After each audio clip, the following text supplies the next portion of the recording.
దక్షిణ వైపు ఎప్పుడు పెట్టకూడదు. అర్థమైందమ్మా? మీకు ఏది కావాలంటే అతుక్కుని పెట్టుకోండి. ఇప్పుడు ఓం శ్రీ మహాగణాధిపతయే నమః.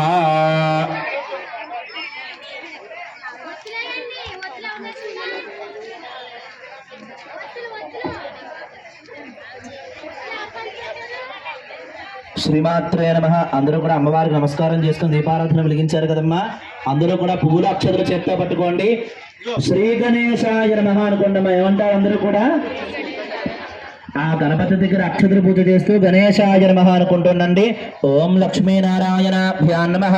ఆ స్వామి దగ్గర పూజ చేస్తుండండి. యశివనామ రూపాభ్యాయ దేవి సర్వమంగళ తయో సంస్మరణాత్ పుంసాం సర్వతో జయమంగళం. శుక్లాంబరధరం విష్ణుం శశివర్ణం చతుర్భుజం ప్రసన్నవదనం ధ్యాయేత్ సర్వవిఘ్నోపశాంతయే.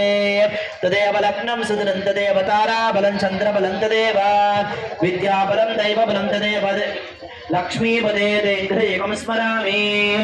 యత్ర యోగేశ్వర కృష్ణ యత్ర పార్థ ధనుర్ధరః తత్ర శ్రీర్వచయో భూతర్ధర్వాణేతరమధర్మమాన్ స్మృతే సకల కళ్యాణ భాజనం యత్ర జాయతే పురుషస్తమనిత్యం వ్రజామి శరణం హరిం. గణపతి దగ్గర అక్షతలు పూజ చేస్తూ అమ్మా.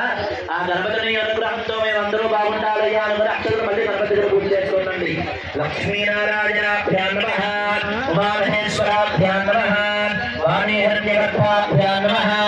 సచీవృందరాభ్యాం